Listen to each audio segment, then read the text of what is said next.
지난주 제가 세레토 사경에 나갔다 오는 바람에 성도들 2주 만에 뵙는 것 같습니다. 아, 에, 오늘은 조금 좀 쌀쌀하니 좀 그래도 나았습니다. 아주 봄이 오고 있습니다. 그런데 꽃이 폈다가 막 추위에 벌써 사그러들었습니다. 꽃샘 추위가 있습니다. 여러분 정말 이 환절기 건강하시고 더 예수 안에서 행복하시기를 간절히 축복합니다. 이 아침 우리에게 주시는 하나님의 말씀은 신약 성경 고린도전서 10장 31절로 33절의 말씀입니다. 신약 성경 고린도전서 10장 31절로 33절까지의 말씀입니다. 신약 성경 고린도전서는 참 여러 사람들에게 널리 알려져 있는 말씀입니다. 특별히 13장에 그 유명한 사랑장이고 15장은 부활장입니다. 그래서 이 고린도전서는 참 많은 이들에게 사랑받는 그런 귀한 말씀입니다. 고린도전서 10장 31절로 33절까지 있는 말씀, 우리 본문이 그리 길지 않으니까 우리 다 같이 한번 한 목소리를 같이 한번 읽겠습니다. 신약 성경 제 개역 성경으로는 276페이지입니다. 우리 본문의 말씀을 다 같이 함께 제가 시작하면 같이 한번 읽겠습니다. 시작. 그런즉 너희가 먹든지 마시든지 무엇을 하든지 다 하나님의 영광을 위하여 하라. 유대인에게나 헬라인에게나 하나님의 교회나 거치는 자가 되지 말고 나와 같이 모든 일에 모든 사람을 기쁘게 하여 나의 유익을 굳이 아니하고 많은 사람의 유익을 구하여 저희로 구원을 얻게 하라. 아멘. 저는 이 본문 말씀을 가지고 성도의 삶 3대 특징, 이런 제목으로 함께 합니다. 그러니까 오늘 이 본문의 말씀은 우리 성도들, 우리 믿는 사람들의 삶의 주요한 특징을 말하고 있습니다. 2018년 3월 10일 오늘 안식일, 이번 주 안교 교과에 나오는 한 문장을 좀 읽어드리겠습니다. 여러분, 우리 교과 공부 요즘 열심히 하죠? 저도 소속되어 있지 않지만 늘 공부를 하고 은혜를 받고 있습니다. 거기 140페이지에 여러분 아마 다 읽으셨어요? 그리스도인이 된다는 것은 곧 선한 청지기가 된다는 것이다. 그것은 이론도 철학도 아닌 하나님의 활동 계획이다. 그것은 진실로 그리스도인의 삶의 법칙이다. 그것은 삶을 바르게 이해하는 데 필요하며 진실하고 살아있는 신앙 경험에 필수적이다. 그것은 단순히 정신적인 동의의 문제가 아니라 의지의 행위이자 삶의 전반을 다루는 명확하고 결정적인 사무이다.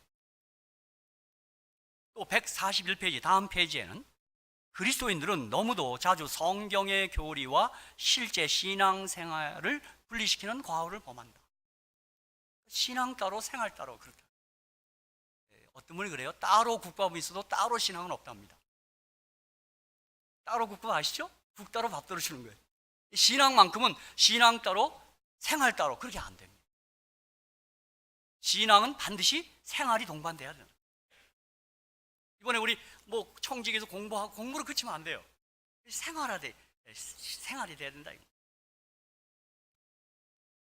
우리는 이러한 이분법적 자세를 고치고 하나님의 전체 계획을 따르는 청지기 또는 관리자가 되어야 합니다. 이게 이제 이번 기 교과의 그 서론 부분에 있는데요. 우리가 이 말씀을 읽고 공부하면서 함께 생각나는 말씀이 있어요. 야고보서 2장 14절로 26절의 말씀입니다. 우리 얼른 생각나는 말씀이 바로 그거예요. 자, 말씀과 이 행위는 같이 가야 된다 이거죠. 내 형제들아, 만일 사람이 믿음이 있노라 하고 행함이 없으면 무슨 이익이 있으리요? 그 믿음이 능히 자기를 구원하겠느냐? 만일 형제나 자매가 헐벗고 일용할 양식이 없는데 너희 중에 누구든지 그에게 이르되 평안히 가라, 더욱게 하라, 배부르게 하라 하며 그 몸에 쓸 것을 주지 아니하면 무슨 이익이 있으리요? 이와 같이 행함이 없는 믿음은 그 자체가 죽은 것이라. 혹이 가로되 너는 믿음이 있고 나는 행함이 있으니 행함이 없는 내 믿음을 내게 보이라. 나는 행함으로 내 믿음을 내게 보이리라. 내가 하나님은 한 분이신 줄을 믿느냐? 잘 하는도다. 맞습니다. 이게 이제 삼위일체 그 신앙 고백입니다. 하나님 한 분이시고 살아계십니다. 잘하는 겁니다. 이 지식으로 아는 거요. 귀신들도 믿고 떠느니라.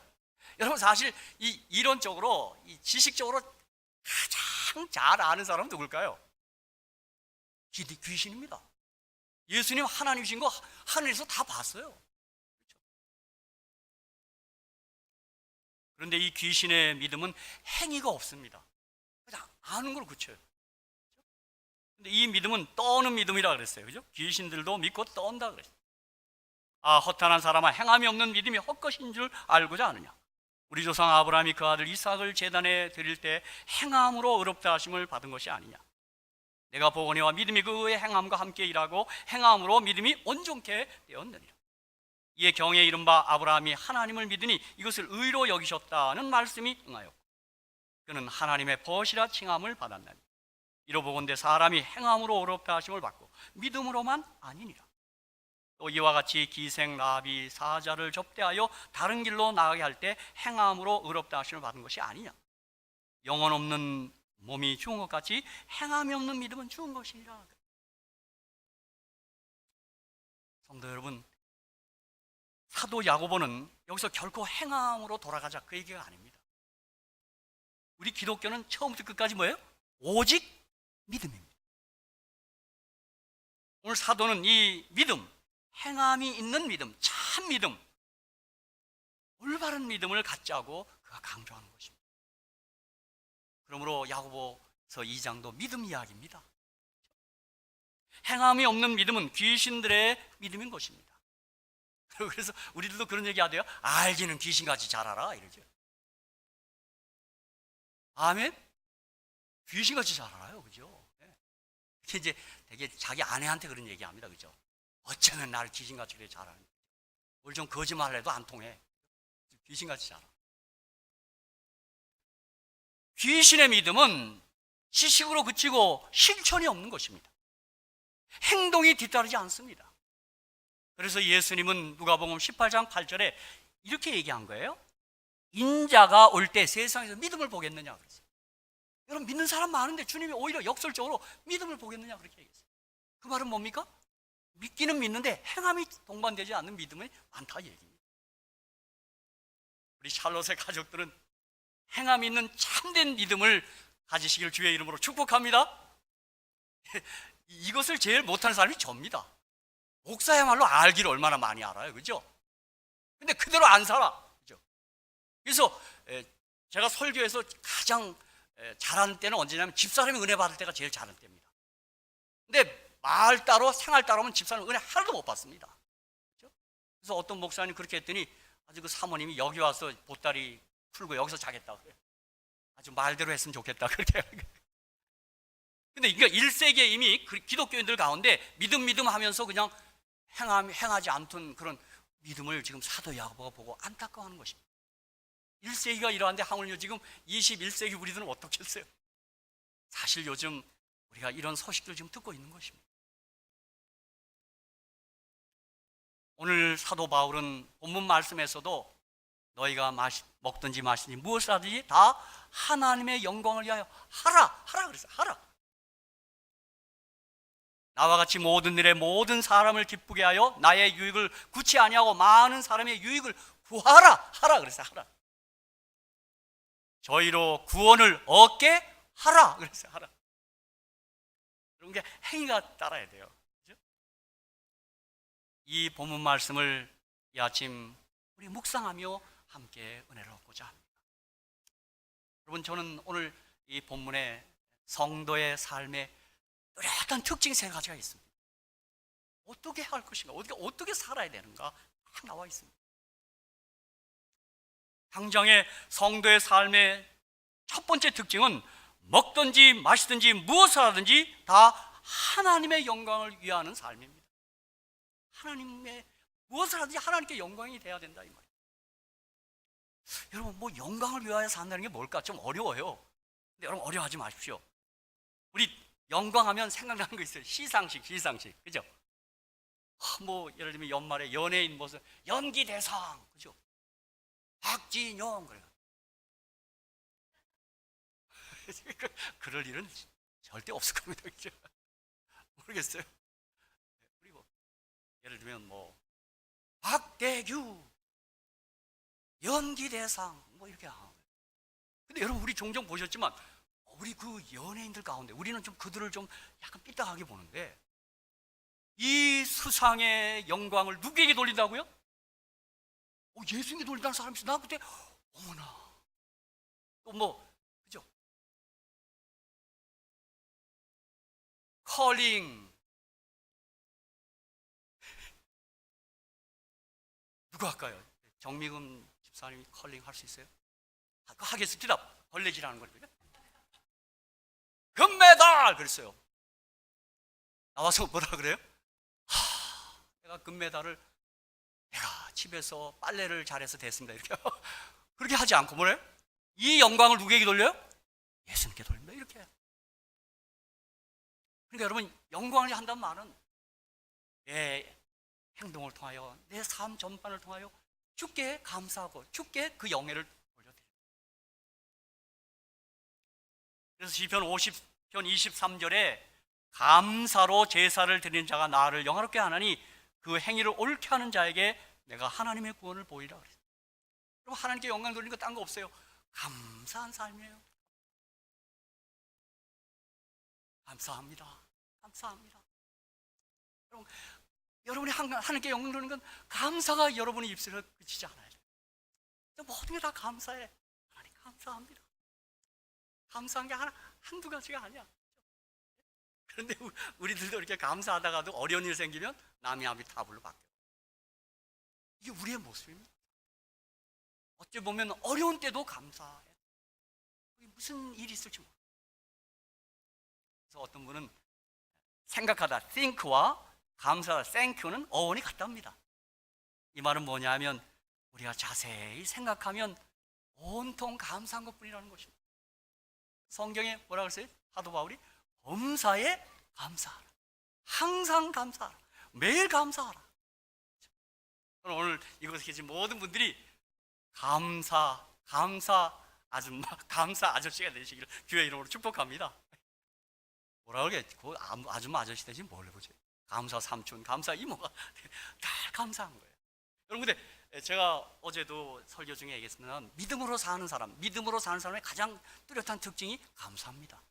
은혜로 믿고 사니까 다 감사한 것뿐이에요. 내 행위로 나가면 힘든 것밖에 없어요. 우리 은혜로 받는 거니까 믿음이니까 다 늘 감사한 것입니다. 여러분 이 말은 뭐예요? 하나님께 영광 돌리는 사람은 믿음으로 살라는 것입니다. 그 은혜를 믿음으로 받고 살라. 또 여기 이사야 43장 7절과 요한계시록 14장 7절에 보면 우리가 영광을 돌린다는 것이 이게 다 구체화되어 있습니다. 물은 내 이름으로 일컫는 자 곧 내가 내 영광을 위하여 창조한 자를 오게 하라. 그들을 내가 지었고 만들었느니라 그랬어요. 또 요한계시록 14장 7절에는 그가 큰 음성으로 가되 하나님을 두려워하며 그에게 영광을 돌리라. 이는 그의 심판할 시간이 이렇음이니 하늘과 땅과 바다와 물들의 근원을 만드신 이를 경배하라 하니라. 아멘. 그러니까 영광 돌리는 건 뭐냐면 나를 지으신 창조주 하나님을 예배하는 게 영광 돌리는 삶.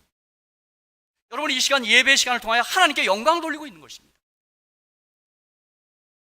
그런데 여러분 예배는 어떻게 드려야 돼요? 요한복음 4장 23장 24절에 보면 아버지께 참으로 예배하는 자들은 신령과 진정으로 예배할 때가 오나니. 여기 신령과 진정인데 제가 원어 헬라어에는 성령과 진리로 드리는 겁니다. 이 신령과 진정은 좀 유교, 불교 색채가 납니다. 뭐 이렇게 정성껏 이게 그 뜻이 아닙니다. 원래 헬라 원어 뜻은 성령과 진리로 예배드리라 이 말. 다시 말하면 성령으로 예수로 예배드리라 그 뜻입니다. 이때라 아버지께서는 이렇게 자기에게 예배하는 자들을 찾으시니라. 하나님은 영이시니 예배하는 자가 성령과 진리로 예배할지니라. 아멘. 그러니까 여러분 이 시간 여러분이 지금 예배 드린단 말이에요. 어떻게 드려야 돼요? 예배요. 라이브 워십. 좀 살아있는 예배를 해야 돼요. 그래서 좀 참여할 때나 기도할 때 좀 막 직접 동참하고 좀 이렇게 좀 열정적으로 예배해야 돼요. 아멘? 그냥 찬미도 그냥 어떤 분은 나는 갈 길 모르니 주여이 항상 무슨 장송곡 같아. 좀 이렇게 좀 살아있는 거 있죠, 살아. 방금 우리 청년들하고도 시간을 갖고 왔는데, 야, 이 친구들아, 좀 얼라이브 워십, 좀 이렇게 열정적으로 좀 드려. 제가 이렇게 말해서 저도 잘 못합니다. 그래도 조금 흉내내는 것 같죠, 저는요. 제가 이번에 집회 갔더니 그분들이 저한테 그러대, 약간 맛이 갔다 그러대요. 아니, 내가 뭐 거기서 찬미 부를 때고 뭐고 내가 그냥 이렇게 막 열정적으로 합니다. 왜냐하면 여러분, 워십 예배는요, 히브리 헬라 원어대로 하면 너무너무 좋아서 키스하는 게 예배입니다. 입 맞추는 거예요. 너무 좋아서 이렇게. 아까 집사님 인터뷰에 내가 불안했어요. 좀 무슨 말 하나. 내가 얼마나 불안한지 몰라. 쉽게 말하면 우리 사람이 내가 너무너무 좋아서 입을 맞추는 게 그게 예배. 나는 그런 말을 할 줄 알았어요. 왜 목사가 결혼했냐고 해서 그 사람이 좋아서 입 맞췄다고 그래요. 근데 제가 좋아서 한 것 같지는 않아요. 내가 보니까 뭐 재미난 얘기가 있어요. 그건 다 얘기할 수 없고. 예수님이 좋아서 한 것 같아요. 사랑하는 성도 여러분, 정말 우리의 예배가 살아있는 예배. 여러분, 사실 십계명 가운데 예배 계명이 네 가지잖아요. 나 외 다른 신 섬기지 말라. 오직 주님만 보는 거. 우상을 만들어 절하지 말라. 망령되 일컫지 말라. 주님을 존경해야 돼요. 안식을 기억하고 거룩히 지키라. 뭐예요? 예배 이유예요. 우리를 지었단 말이에요. 그래서 저는 예배 시간보다 예배 이유예요. 그리고 이 창조의 기념일이 바로 안식이래요. 핵심 뭐예요? 사랑으로 예배하는 거예요. 여러분, 정말 주님 좋지 않아요? 정말 주님 좋아. 진짜 이거 어떻게 내가 표현을 못하겠어. 제가 늘 얘기하지만 세상에서 가장 행복한 사람이 하나님과 사랑에 빠진 사람이에요. 예배하는 사람이 가장 행복한 사람이에요. 그래서 저는 제1계명, 2계명, 3계명, 4계명, 그 아름다운 사랑의 계명, 예배 계명입니다. 그래서 여러분 보세요. 나 왜 다른 섬기지 말라? 하나님 너무 하신다. 뭐 이렇게 혼자 사랑을 독차지하려 그래? 그건 무리한 요구가 아닙니다. 제가 제 아내를 사랑한다 할 때 100% 사랑해야지. 여보, 내가 당신을 80% 사랑하고 20%는 첫사랑 그 여자를 사랑한다. 그럼 우리 사람이 합격 일어나요? 아니요. 사랑은 100%라야 돼요. 그거 절대 무리한 요구 아니에요. 그래서 자꾸 우리가 흘끗흘끗 우상에게 눈길 돌리면 안 돼요. 그 우상이 뭐가 있어요? 현대 우상은 맨몬, 돈, 섹스, 권력, 이게 다 현대 우상들이에요. 사랑하는 성도 여러분, 정말 주님을 100% 사랑하시기를 주의 이름으로 축복합니다. 그분은 정말 좋은 분입니다. 예배를 받을 만한 분입니다. 그분은요. 저는 다윗이 참 좋은데 시편 16편 7절에 나를 훈계하신 여호와를 송축할지어다. 밤마다 내 심장이 나를 교훈하다. 심장이 나를 교훈한대요. 다윗의 이 고백은 하나님의 나를 지으심이 너무 신기한 거예요. 보세요. 시편 139편 14절에서는 내가 주께 감사하오면 나를 지으심이 신묘막지하심이라. 주의 행사가 기이함을 내 영혼이 잘 아나이다. 여러분, 그래요. 진짜 심장만 생각해 보세요. 제가 우리 뭐 간단한 의학 상식, 우리 혈관이 12만 킬로랍니다. 12만이요. 이게 지금도 돌아요. 여러분, 잘 때도 돌고 있어요. 여러분, 이거 멈추면 끝입니다. 갑자기 심장사가 바로 그겁니다. 갑자기 급작하는. 제가 보니까요, 한 해 나이 오면서 제일 안 되는 게 이 순환이 잘 안 되는 것 같아요. 머리로 순환이 안 되고, 어디고 실핏줄 순환이 안 되면 우리 몸에 문제는 안 돼요. 오늘도 내 심장이 뛰고 12만 킬로미터를 8분 만에 주파한답니다. 이거 돈답니다. 할렐루야! 그 하나님을 경배하는 것입니다. 심장을 뛰게 하신 하나님. 그분이 오늘도 너 올라와 그러면 올라가야 됩니다. 심장 경직 딱 하면. 제가 보니까 하루에 170만 명이 올라갑니다. 인천시가 하나 없어지는 게 하루에요, 다요. 오늘도 내가 그 심장 경직 그 소리 안 듣는 게 할렐루야 감사한 것입니다.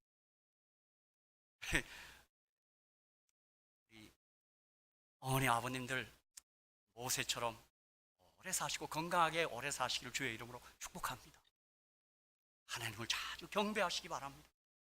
그리고 그 나를 지으시고 지금도 나를 생명 유지하시는 하나님께 늘 감사하시기를 간절히 축복합니다.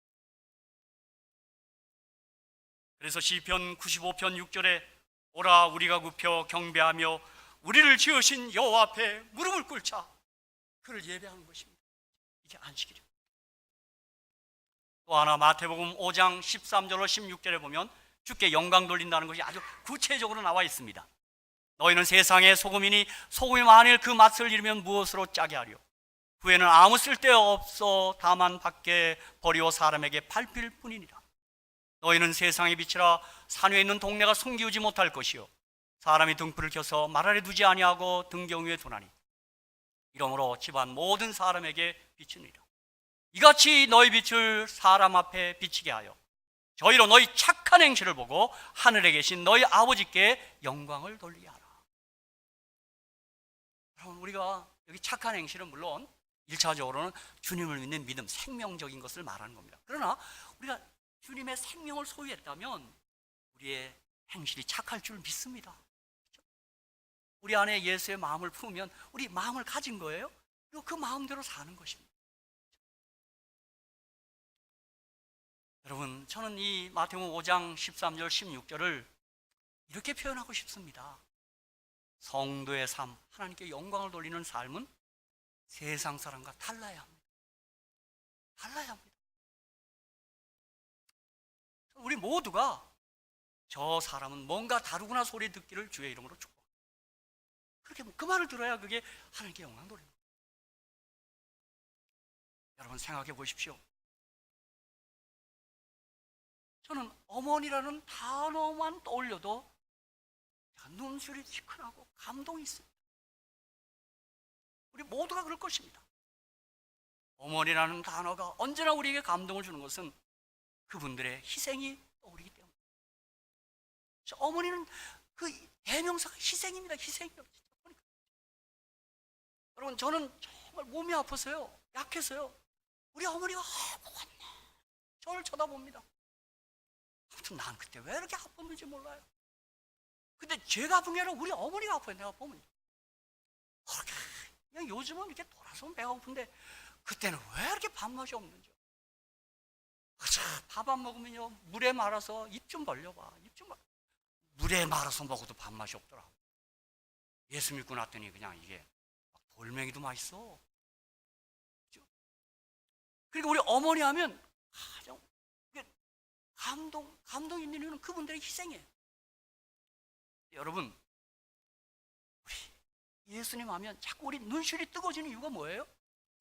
그분이 나를 위해서 희생했잖아요. 그분이 나를 대신하여 죽으셨고 가난해지셨고 온갖 수모는 다 당하셨어요. 그렇죠? 여러분, 그분이 십자가에서 홀랑 벗겨서 죽었어요. 나의 죄 때문에 주님 그렇게 했어요. 그래서 예수님이 내가 진실로 너희에게 이르노니 하늘의 밀이 땅에 떨어져 죽지 아니하면 하늘 그대로 있고 죽으면 많은 열매를 맺느니라. 자기 생명을 사랑하는 자는 잃을 것이요 이 세상에서 자기 생명을 미워하는 자는 영생하도록 보존하리라. 그렇게 말씀하셨어요. 그러므로 저와 여러분이 하나님께 영광 돌리는 삶을 위해서 여러분 좀 희생하며 사셔야 합니다. 좀 미치고 살아야 돼요. 손해보고 살아야 돼요. 성도란 사람이 너무 계산하면 안 돼요. 아멘. 그냥 조금 더 손해 안 보는 사람 있어. 우리 샬롬 말고요. 딴 동네 딴. 그 성도 아니에요. 좀 손해봐야 돼. 좀 믿져주고 져주고. 어떤 사람은 막 예수 믿는다 그러면서 경기 가면 꼭 이겨야 돼. 지면 잠을 못 잔대 또. 그때 좀 져줘야 돼요. 임정희 집사님 좀 테니스 좀 져줘요. 그냥 성도라고 하면서 막 어떤 사람은 막 그래. 왜? 아니에요. 희생하며 살아야 돼. 그래야 우리 세상 사람과 다른 거예요. 그죠? 네. 그래서 밥값도 좀 내야 돼. 그죠? 그냥 꼭 안 내. 한 번도. 그죠? 그래서 이번 주에 우리 전호경 집사님이 한 통 낸답니다. 어른들한테. 네. 한국 다녀오셔서 여태까지 못 냈는데 좀 내야 되겠다 그래요. 제가 이게 이상하게 이렇게 광고가 됐네요. 말씀과 연결이. 우리가 아직 죄인 되었을 때 그리스도께서 우리를 위하여 죽으심으로 하나님께서 우리에 대한 자기의 사랑을 확정하셨어요. 고린도후서 5장 21절 하나님이 죄를 알지도 못한 자로 우리를 대하시는 죄를 삼으신 것은 우리로 하여금 저희 안에서 하나님의 의가 되게 하려 하십니다. 저는 고린도후서 5장 21절이 너무 감동이 돼요. 주님이 죄가 됐다는 거예요. 나를 대신하여 나를 의를 주기 위해서. 제가 어제도 얘기했는데요, 여러분 어느 모임의 자리에 갔는데 거기 아주 귀중한 자리예요. 근데 어떤 사람이 그만 차가 막혀서 10분을 지각했어. 막 어쩔 줄 모르고 들어가는 거예요. 다 나만 쳐다보는 것 같아요. 그때 20분 지각하는 사람이 들어와요. 그 사람이 얼마나 고마운지 몰라. 그게 나에게 의를 주는 거예요. 예수님이 죄가 됐다는 말은 나를 의롭게 하게 하고 그분이 낮아지고 죄가 됐다는 얘기예요. 내게 명예를 부여한 거예요. 여러분 어느 때 그래요? 여러분이 어느 때 아주 완전하게 사시는 분들 제가 부탁합니다. 조금 실수하고 넘어지는 분을 위해서 약간 허점도 보이시기를 축복합니다. 너무 각이 지면 안 되거든요. 안 돼. 조금 모자라는 게 좋아요. 아멘 안 하시네. 약간 좀 허점 있는 게 좋아요. 어떤 분 너무 각이 져서 각을 수가 없어. 내가. 우리 삼육학교 어느 남자 선생님이 장가를 못 가요. 이유가 뭐냐? 그 사람 서랍을 열어보면요 하나도 들리지 않았어. 이렇게 딱 지우개. 그 사람 아무에게도 중매 안 해. 결혼했다간 여자 반 주고. 어때요? 약간 실수하는 게 낫지 않아요? 조금? 사람 냄새 나잖아요. 그죠? 우리 예수님이 바로 우리 때문에 그렇게 좀 낮아지고 좀 죄인 되고 그렇게 실수하는 거예요. 조금 양보하고 미치고 사시기를 주의 이름으로 축복합니다. 그래서 예수님이 이걸 갖다고 마태복음 7장 12절에 너희가 대접하는데 먼저 남을 대접하라. 이것이 곧 율법이요 선자. 남을 대접하라. 항상 남의 입장에서 생각하는 거예요. 제가 제 어느 글에다가 하나 늘 써놓고 다니는 글이 하나 있어요. 그게 뭐냐면 나는 사람이 좋다 그런 글을 하나 제가 써놓고 다니는데 그 글에 보면요 나는 사람이 다 좋다. 성질이 급한 사람은 적극적이어서 좋고 느려 터진 사람은 꼼꼼해서 좋고 야 그렇게 써놓고 있어요. 그렇게 생각하는 거예요. 그죠? 그리고 먼저 남을 대접하는 거예요. 그게 하나님께 영광을 돌립니다. 그렇게 사는 거예요. 저는 뭐 그렇게 잘 못하지만 어느 때 남을 이렇게 배려했더니 받은 유익이 참 많았습니다. 다 얘기하지 않겠습니다. 그냥 그쪽 입장에서 좀 생각했는데 뜻밖의 저에게 많은 유익이 돌아오는 것입니다. 난 예수님 말씀 진리구나. 그래서 양보하고 이게 미치고 살면 내가 손해 같은데 뒤에서 꼭 남아요. 꼭 남아. 절대 미치지 않아요. 내가 보니. 자, 그 다음에 두 번째, 성도의 삶의 특징은 사람을 기쁘게 하며 사람에게 유익을 주는 삶이에요. 잊지 마셔야 돼요. 항상 상대를 기쁘게 하고 상대에게 유익을 주면서 살아요. 고린도서 10장 32절 33절 유대인에게나 헬라인에게나 하나님의 교회나 거치는 자가 되지 말고 나와 같이 모든 일에 모든 사람을 기쁘게 하여 나의 유익을 구치 아니하고 많은 사람의 유익을 구하여. 그러니까 여러분 이 남에게 유익을 주는 게 뭔가 여기 성경이 있어요. 여기 딱 보니까 있더라고요. 첫째는 저 사람은 후덕한 사람이야 라는 말을 들어야 돼요. 좀 마음 쓰는 게 후덕하다. 그게 유익을 끼치는 거예요. 그래서 사도 바울은 오늘 같은 10장에서 고린도서 10장에서 23절 24절 모든 것이 가나 모든 것이 유익한 것이 아니요 모든 것이 가나 모든 것이 덕을 세우는 것이 아니니. 이게 뭐냐면 사실 고린도서 10장은 제사나 고사 되는 음식을 먹을 수 있느냐 먹을 수 없느냐 그 얘기예요. 왜냐하면 그 당시에 이게 뭐 육식이냐 채식 그 얘기하는 게 아니고 그 당시에는 모든 비즈니스 하는 분들이 음식을 시장에 내다 팔기 전에 신전에 가서 고사를 지내고 음식을 팔았어요. 그럼 이 음식 먹어도 되느냐 안 되느냐? 바울은 먹어도 상관없다 그랬어요. 고사도 해서 먹어도 상관없어요. 그러나 가지만 성도가 시험 들까 봐 나는 안 먹겠다 그렇게 얘기합니다. 그러니까 후덕하다면 남을 늘 좀 생각하는 거예요. 배려하는 거예요. 또 그 다음에 남에게 유익을, 사람에게 유익을 주는 삶이란 양보하는 거예요. 아까 황금류가 똑같아요. 마태복음 17장 27절, 그러나 우리가 저희로 오해케 하지 않기 위하여 내가 바다에 가서 낚시를 던져 먼저 오른 고기를 가져 입을 열면 돈 한 세겔을 얻을 것이니 가져다가 나와 너를 위하여 주라 하시니라. 이 성전세를 얘기하는데요, 성전은 성전의 주인 되시고 성전이 예수면 성전세 낼 필요 없어요. 안 내도 되는 거예요. 그런데 저들 오해하지 않게 내라. 그러면서 물고기에다 한 세겔 넣어놨어요. 하나님은 창조주시죠? 예수님 창조주예요. 한 세겔 가지고 반 세겔은 내 거, 반 세겔은 베드로가 딱 냈어요. 어느 때 우리가 할 수 있어도 저쪽이 오해한다고 생각하면 좀 약간 멈추는 거예요. 그게 남에게 유익을 주는 삶. 또 사람에게 유익을 주는 삶이란 고린도전서 9장 19절에 내가 모든 사람에게 자유하였으나 스스로 모든 사람에게 종이 된 것은 더 많은 사람을 얻고자 합니다. 내가 종으로 사는 거예요. 머슴으로 사는 거예요. 그래서 항상 내가 섬기는 자세로 사는 거, 그게 남에게 유익을 끼치는 거예요. 다시 얘기합니다. 이 말씀을 한마디로 얘기해서 남을 먼저 대접하는 거예요. 남을 먼저 배려하는 거예요. 여러분, 그러면 이런 삶은 어떤 삶일까? 제가 정의하기는 그 사람에게 다가서기에 편하고 그 사람이 뭔가 부탁하는 게 부담스럽지 않아야 돼요. 누군가 우리가 부탁하는 게 자꾸 어려워. 그러면 안 돼요. 그걸 빨리 고쳐야 돼요.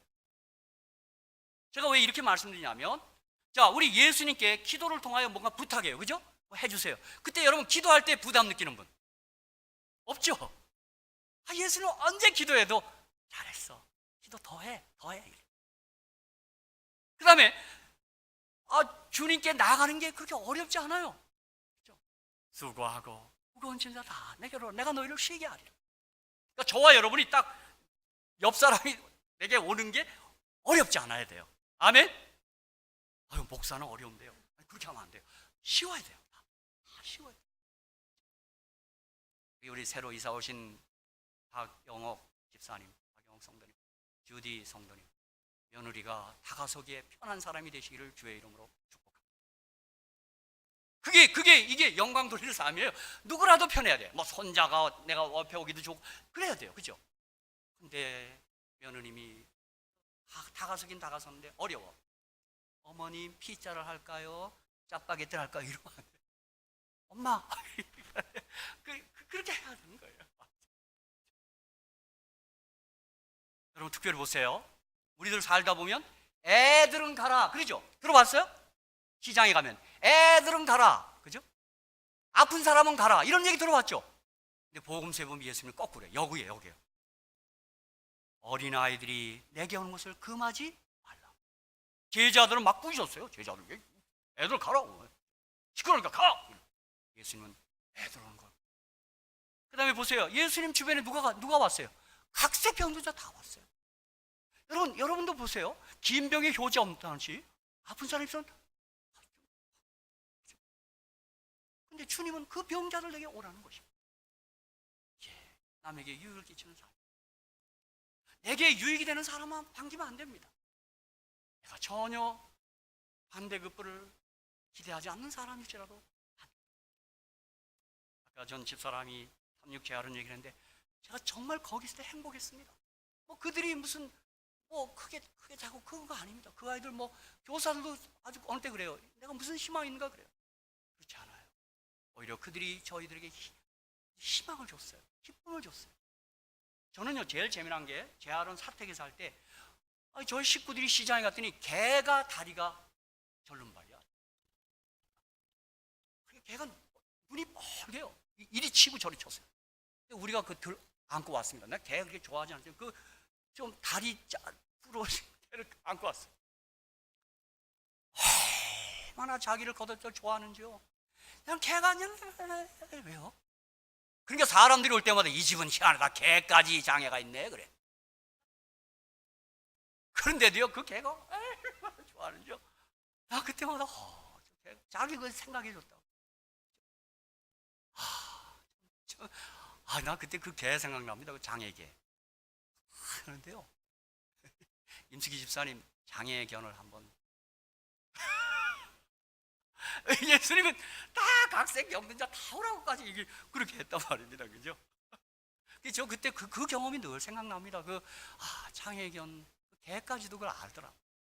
그러니까 저는 저희 시골에서 이모가 와서, 야, 우리 조카, 아니 이 집엔 개가 장애네. 나는 좀 징그러.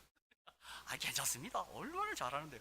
근데 어떤 사람 그걸 낼름 가져가서 또 끓여 먹대요. 난 우리가 이사 갈 때요, 그걸 또 끓여놨어요. 희한한 사람 다 있어요. 근데 그때 그 개가 새끼를 얼마나 잘 낳는지요. 새끼 낳으면 참 우리 행복했습니다. 예쁘죠.